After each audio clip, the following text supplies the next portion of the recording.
Claim लिया जा सकता है। उसके अलावा बैंक को सूचित करने के बाद एफआईआर भी करना काफी जरूरी है कि आगे चल के जब दोबारा क्रेडिट कार्ड बनता है या फिर दोबारा क्रेडिट कार्ड के लिए अप्लाई किया जाता है तो उसके लिए बैंक के एफआईआर की कॉपी की भी जरूरत होती है। तो यहाँ पे एफआईआर करना भी उतना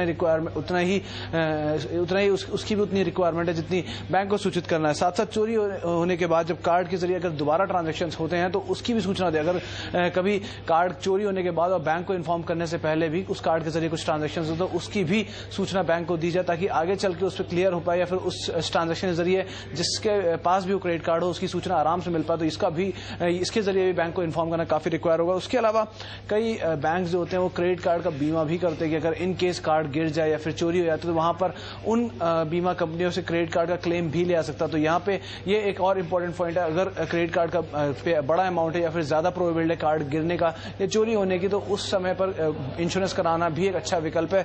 साथ ही साथ ऑनलाइन फ्रॉड से बचने के लिए क्रेडिट कार्ड को पासवर्ड से ही ब्लॉक करेगी। अगर ऑनलाइन ट्रांजैक्शन होते हैं तो वहां पे क्रेडिट कार्ड पासवर्ड इतना अल्फा न्यूमेरिक रहना चाहिए कि वहां पे आसानी से ट्रांजैक्शन ना हो पाए। साथ साथ सबसे इंपॉर्टेंट पॉइंट कि क्रेडिट कार्ड के अंदर एसएमएस अलर्ट जरूर रखना चाहिए ताकि इन केस अगर क्रेडिट कार्ड गिरता है चोरी होता है तो हर ट्रांजैक्शन के बाद एक एसएमएस आपको ये सूचित करे कि आपके इस क्रेडिट कार्ड के जरिए एक ट्रांजैक्शन किया जा चुका है या फिर कई ट्रांजैक्शन किए जा चुके हैं। तो ये कुछ एक ऐसे प्रिकॉशंस है जो क्रेडिट कार्ड गिरने के बाद या फिर चोरी होने के बाद हमेशा ग्राहक को फॉलो करने चाहिए। चलिए, बहुत बहुत शुक्रिया सुमित इस पूरी जानकारी के लिए, इस पूरी बातचीत के लिए। तो ये क्रेडिट कार्ड खोने के बाद और कुछ बातें ऐसी भी हैं जैसे एसएमएस अलर्ट आपको हमेशा जो है चालू रखना चाहिए। ये सब चीजें आप अगर आप क्रेडिट कार्ड रख रहे हैं तो इसका ध्यान जरूर जो अगर आप रखेंगे तो आपको नुकसान जो है वो नहीं होगा अगर आपका क्रेडिट कार्ड खोता है। चलिए, हमारे साथ अब अपना सवाल लेकर के वरुण है कोलकाता से।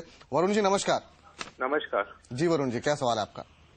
मैं एचएसबीसी का गोल्ड क्रेडिट कार्ड यूज करता था। हाँ जी। उसे उन्होंने प्लैटिनम क्रेडिट कार्ड में अपग्रेड कर दिया। ठीक है। बिना मेरे परमिशन के। हाँ जी।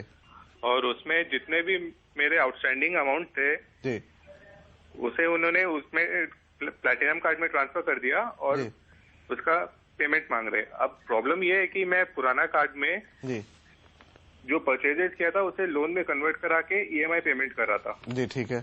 तो उसमें प्रिंसिपल और इंटरेस्ट दोनों थे जी। अब यहाँ पे वो लोग एक साथ सारे पैसे मांग रहे। चलिए, ये खैर एक दिक्कत वाली बात है। और ये जो प्लेटिनम कार्ड में बदला गया है ये आपकी सहमति के बिना हुआ है? हाँ। चलिए ठीक है। और मैं इसमें भी नया वाला बिल में भी पेमेंट कर चुका हूँ ताकि मेरा ट्रैक रिकॉर्ड सही रहे। पुराना कार्ड था तो मैं कभी इसमें डिफॉल्ट नहीं किया, कभी इसमें मिनिमम पेमेंट नहीं किया जी। चलिए ठीक है, सतकाम से पूछते हैं। सतकाम जी, इनके साथ कहानी थोड़ी अलग है। गोल्ड कार्ड था इनके पास, उसे प्लेटिनम में चेंज किया गया।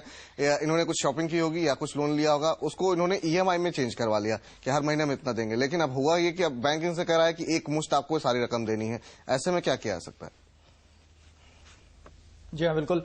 देखिए, जब आपकी कार्ड ट्रांसफर हुई थी उस समय आपको ये क्वेश्चन जरूर रेज करना चाहिए था बैंक के साथ कि बिना आपके कंसेंट के उन्होंने कैसे आपको अपग्रेड कर गोल्ड से प्लैटिनम बना दिया और उसमें क्या क्या फैसिलिटी है नहीं है जाने बिना अगर उन्होंने कर दिया है तो आपको उस समय रिवर्ट करना चाहिए था।